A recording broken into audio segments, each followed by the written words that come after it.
You don't have to sell. You have to service.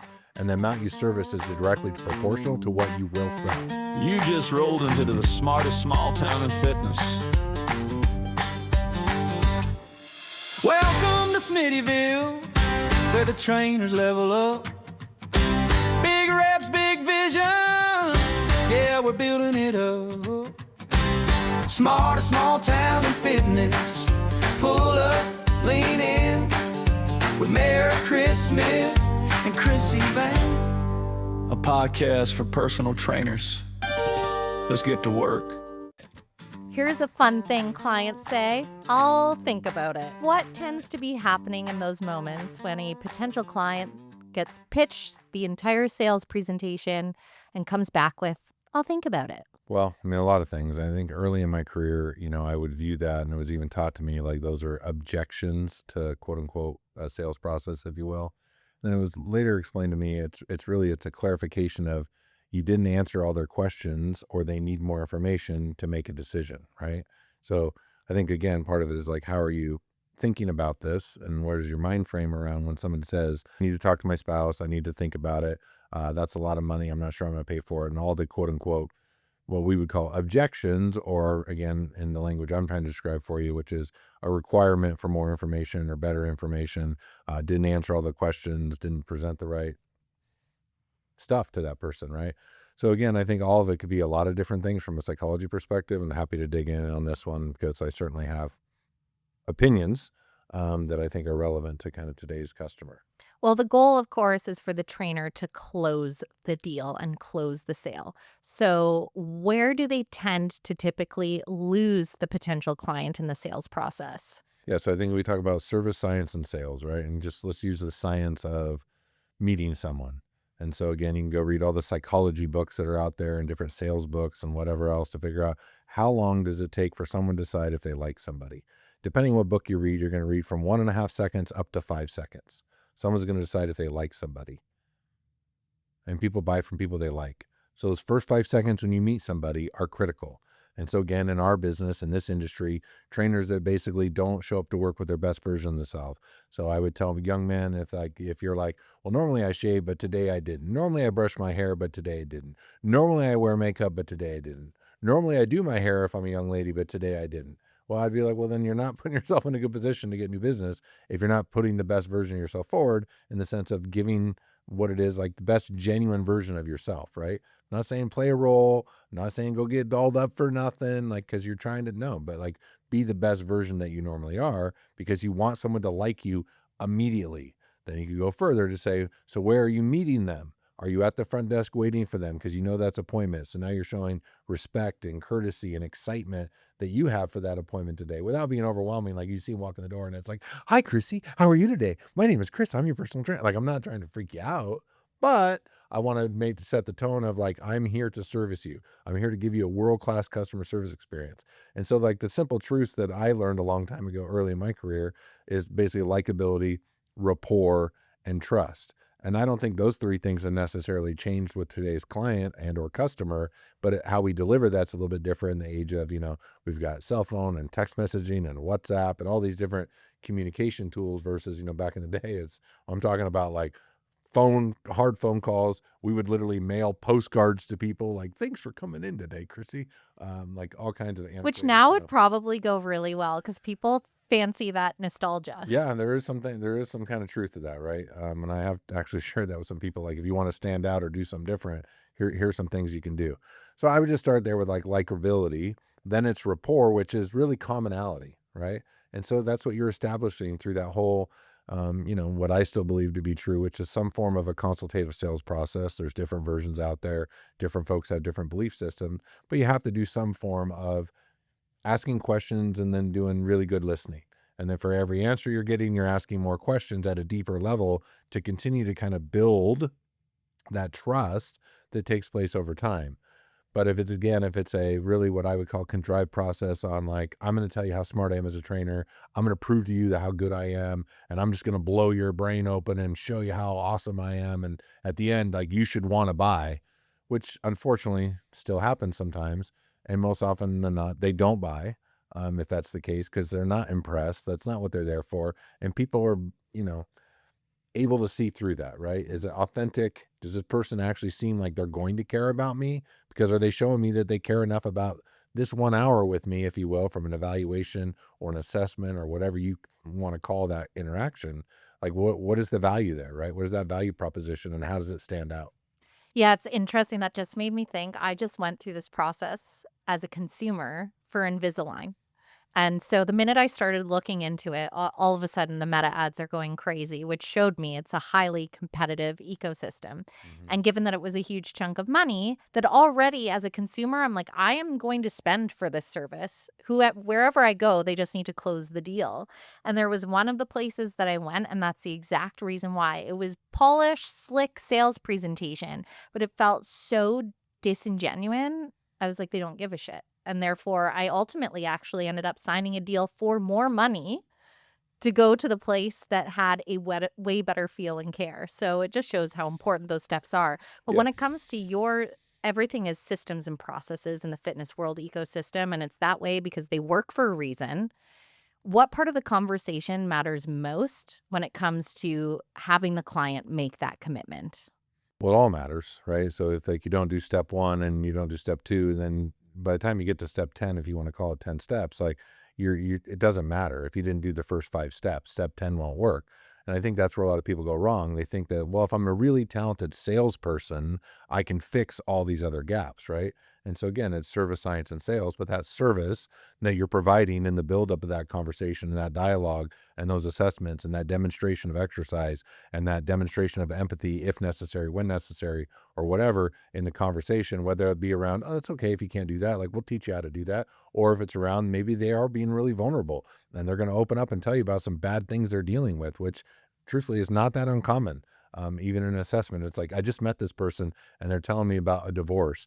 They're telling me about a death in their family. They're telling me about why they gained weight and all the stress associated with it. They lost their job. Like, whatever, right? People will be very vulnerable in those situations, which is great because now you know, okay, now I really know where the motivation and drive is coming from, and I can figure out how to best frame a program to kind of help them, get where it is they want to go. So I think as you kind of think about that, so then to where I think you're asking the question, like, can you present sales wrong and can you maybe ask too much too fast, or how do you know if you've asked all the right information? I think there's lots of ways, but it's as simple as like, hey, so Krissy, I've had a great time working with you today. We've been together kind of the last 45, 50 minutes. That's just really a lot about me. I've got a chance to learn about you. Really, the next step for me would really be to show you kind of what it takes to work with a trainer here at Fitness World. Would it be okay if I took a few more minutes of your time to show you how that works? You're going to say yes or no. And I hope you say yes, because that means I've earned the right to present and I asked permission to present. If I'm like, hey, Krissy, it was really great. What I want to do now, I'm going to have you sit down. I'm going to show you the prices here at Fitness World and show you how everything works. You're like, oh God, here we go. Here's a sales pitch. Yeah, the walls start to come up But instantly. again, if I really enjoyed our time together, I learned so much about you. It's been really amazing. And I really enjoyed all that. But what I'd like to do now, if you have a few minutes, is show you how easy it is to work with a personal trainer here at Fitness World. Do you have a few more minutes of your time? Is that be okay? Yeah, it's that invitation and to make it a collaborative Yeah. So I'm conversation. asking permission to present, right? And so I think that's a big step that people skip, which now puts that whole process, that ending, because what it is, it's the orchestra. The music's going, and now we're building towards the crescendo, if you will, which is like, yes, in order to get a client, in order to serve as a client, at some point there's got to be some type of a sales pitch, unless it's just a pure referral, and it's like, this is my friend Susie, this is Martha, Susie, Martha, da da da, that she's going to train with you. I told her how also, and that happens too, and that's great, but certainly not as you're ramping up and building your business, because you don't have referrals. You're just learning kind of how to get this thing rolling. And so I think making sure you don't skip that step is an important one. And then I think all these things, it's like there has to be a level of confidence. So even when I'm talking about rapport. So again, I trained a lot of even postpartum women in my career. And it'd be like, well, what am I? You're 6'5", 300 pounds. What the hell are you telling people about? Well, no, but my wife had children and I have sisters and aunts and I've been around all these different nieces and nephews, my own kids. So I'm talking from a place of like, I understand, right? And so even acronyms that we would teach there, right, would be like feel, felt, found. I understand how you feel. Many, many others have felt that way before. What I found in my professional experience is, And so it's what I found in my professional experience. It's not to say that I went through the same things that you've been through in your life, but chances are, if I've been doing this for a minute, I probably have had some clients that have gone through some similar things. And so, yeah, there is some relatability to like what we're talking about, back to rapport. And so as you do that, that all does build into the trust, that last piece that we're kind of talking about of earning the right to ask, permission to present, and then going into the presentation, which again, all that has to be done with, again, authenticity, but also confidence. So where trainers are also, where I see them missing the most is like, they're not confident.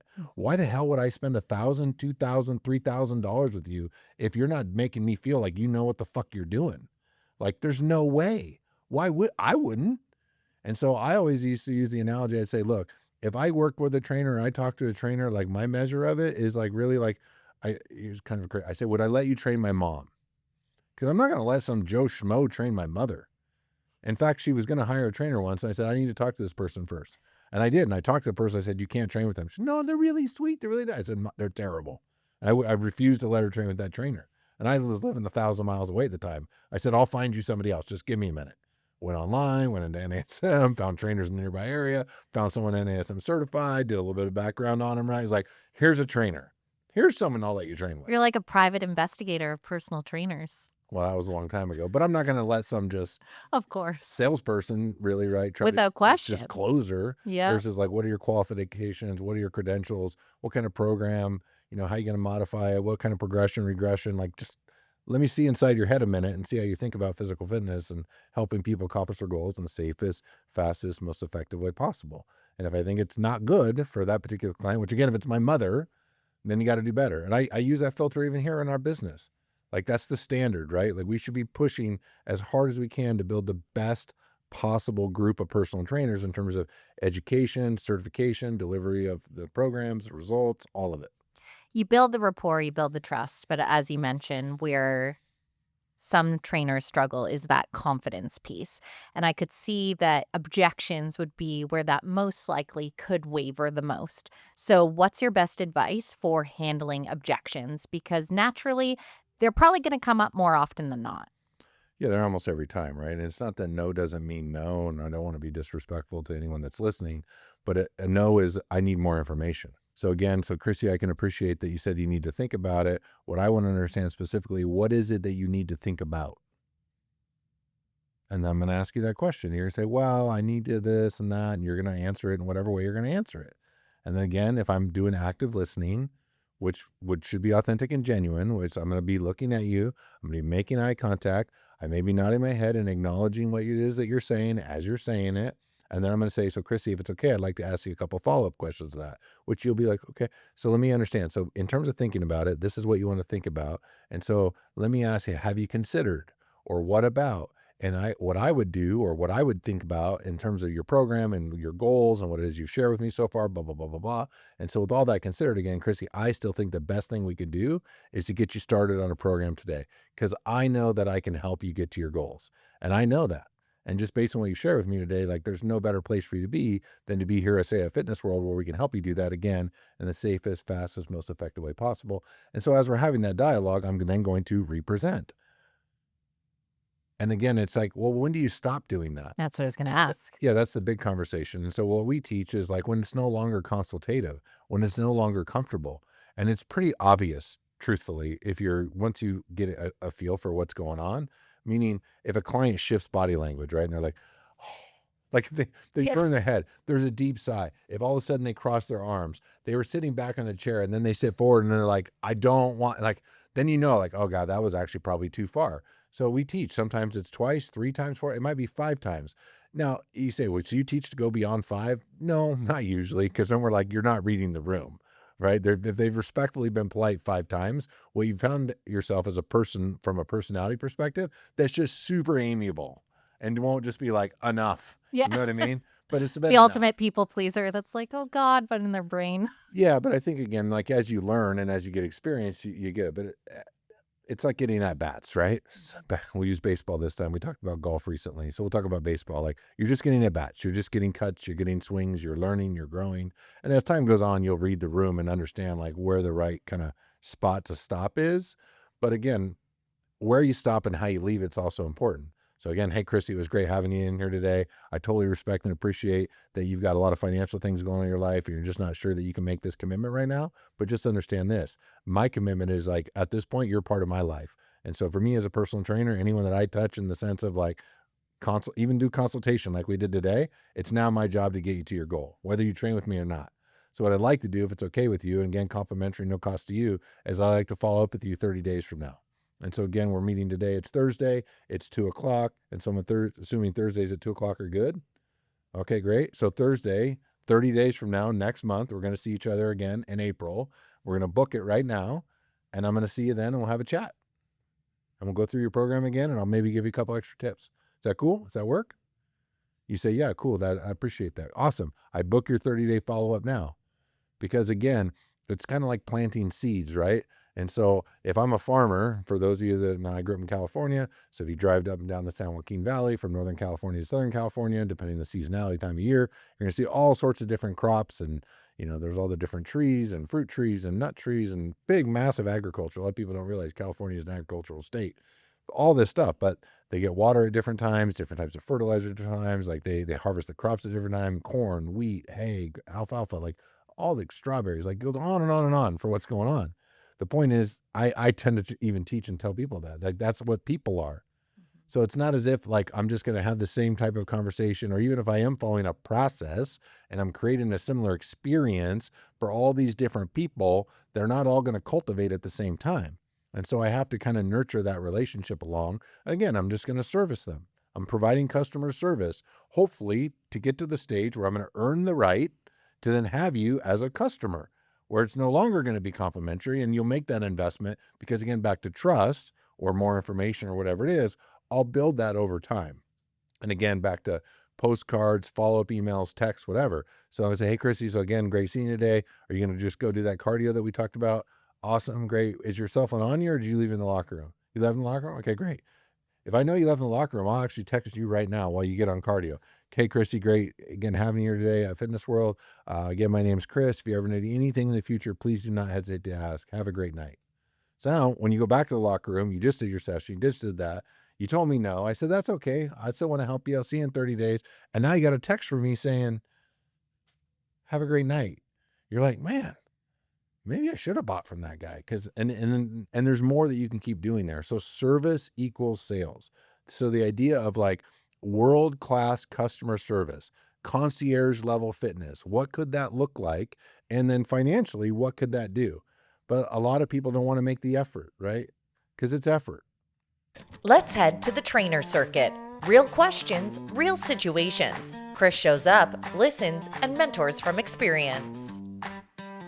This is the best way to make connections, like when you meet a new person. Well, I mean, I think the idea of like trying to be interesting versus being interesting are two different things, right? So what we always want to do is just be genuine and authentic, right? And so I think for a lot of folks nowadays, and nowadays is even harder than the days when I was doing this, because cell phones weren't even necessarily a thing when I was really getting started in the business. Like they were just becoming a thing necessarily. But today, many of you have been trained not to talk to people. You're trained not to talk to people. You date through apps, right? First we go on apps and then maybe we get to Instagram. And then even after you get to Instagram, you get kicked out. There's never a conversation. It's like, goes from an app, then it goes to Instagram, then it maybe goes to some other platform, and then eventually maybe we'll talk at a coffee shop, and then people stare at each other blankly because they don't actually know how to have a conversation anymore. So that's part of it. So I think part of this is like learning how the art of a conversation, which again is being curious. The other piece of that is to understand, again, if I go in a facility, and let's just say I go in a club and it's busy at 5 o'clock at night, how busy is the club? And then you just think about, well, what can I do? Well, my answer would be go meet as many people as possible. So if you go on a workout floor and you say, I'm going to go find a new client today, I'm going to prospect, you'll usually have bad results. If it's like, I'm going to go meet as many people as I can, I'm just going to have genuine relationships, contacts, if you will, and hello, how are you? My name is, what's your name? How long have you been a member? What are your goals? So on and so forth. And you do that as much as you can, as many times as possible, then you have good outcomes. Every rep you do, every conversation you have, you're going to get better and better and better. But again, the key is always in those conversations. Again, I said it, I'll say it again because it's a really important one. We're not actors, right? But be authentic and genuine. Before we wrap, we'll leave you with a Smithism, a lesson Chris has picked up along the way. What is the nugget of wisdom you shall impart on us today? Yeah, so I think I mean I said it a few times there, and in the sense of this episode, I believe, but it is service and sales, and those two are directly proportional to one another, right? So I think again we get sometimes in the psyche like I have to sell, sell, sell. You don't have to sell, sell, sell. You have to service, service, service, and the amount you service is directly proportional to what you will sell. And so just understanding that, right? So service and sales, 100% the same. That's today's Smithism. Chris Smith is the mayor of Smittyville, and I'm Krissy Vann, your town correspondent. This is the smartest small town in fitness. We'll see you back here every other week.